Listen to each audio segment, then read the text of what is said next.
حکمت دین کا سب سے اہم، سب سے بنیادی اولین مسئلہ معرفت خداوندی ہے۔ انسان اپنے رب کو پہچانے اور رب کو پہچان کر اپنے فطری جذبہ تشکر کو اس کی ذات سے وابستہ کر دیں۔ یہ فطری جذبہ تشکر بھی آپ سمجھ لیجئے کہ یہ بھی نہ صرف انسان بلکہ حیوانات کا بھی خاصہ ہے کہ اگر ان کے ساتھ کوئی بھلائی کی جائے تو ایک خاص رد عمل ان کی طبیعت میں پیدا ہوتا ہے جسے ہم جذبہ شکر یا جذبہ تشکر سے تعبیر کر سکتے ہیں۔ حیوان کے پاس اگرچہ وہ زبان نہیں ہے کہ جس میں وہ اپنے اس جذبے کو الفاظ کا جامہ پہنا کر اپنے محسن کی خدمت میں پیش کر سکے، لیکن یہ کہ اگر کبھی کسی بھوکے پیاسے حیوان کو آپ نے کوئی غذا فراہم کی ہو یا پانی پلایا ہو اور پھر اگر آپ اس کی آنکھوں میں دیکھیں گے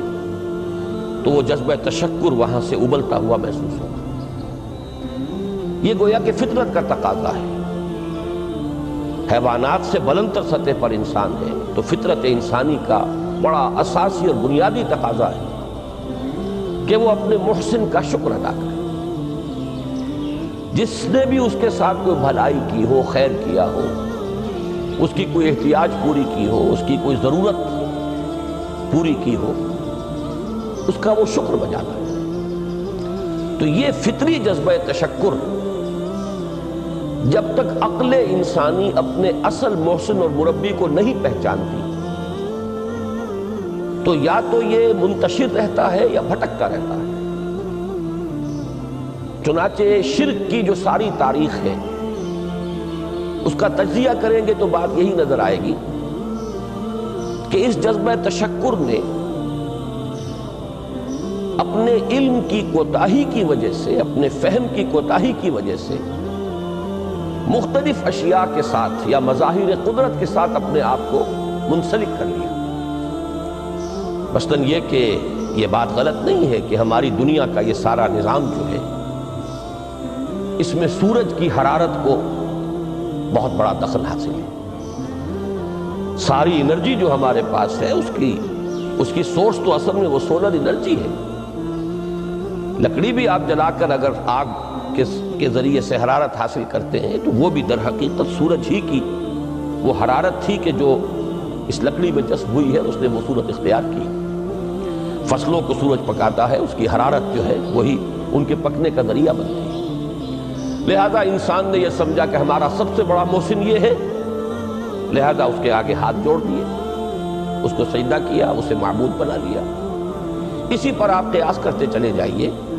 جس چیز کے بارے میں احساس ہوا کہ اس کے ساتھ ہماری کوئی بھلائی وابستہ ہے، یہ ہمارے لیے کسی خیر کا ذریعہ ہے، اس کے سامنے انسان جھک گیا اور اس کے اظہار تشکر کے لیے اس نے مراسم عبودیت ایجاد کر لی۔ تو عقل انسانی کی اصل معراج یہ ہے کہ وہ اپنے اصل مربی کو پہچانے، اپنے اصل رب کی معرفت حاصل ہو جائے کہ یہ تمام مظاہر فطرت، مظاہر قدرت، اگرچہ یہ سب ہے اس دنیا میں،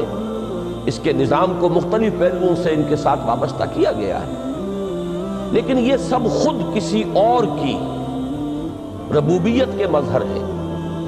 کوئی اور ہے جو ان سب کا خالق ہے،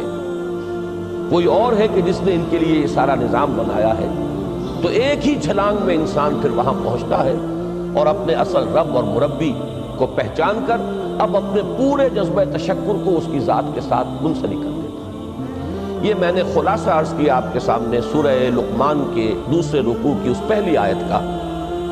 جس میں اللہ تعالیٰ نے حضرت لقمان کے حوالے سے حکمت اور حکمت کا جو منطقی اور لازمی نتیجہ ہے دونوں چیزوں کو بیان کر دیا۔ وَلَقَدْ آتَيْنَا لُقْمَانَ الْحِكْمَةَ أَنِ اشْكُرْ لِلَّهِ، ہم نے لقمان کو حکمت عطا کی کہ کر شکر اللہ کا۔ فطرت سلیمہ کا تقاضا شکر،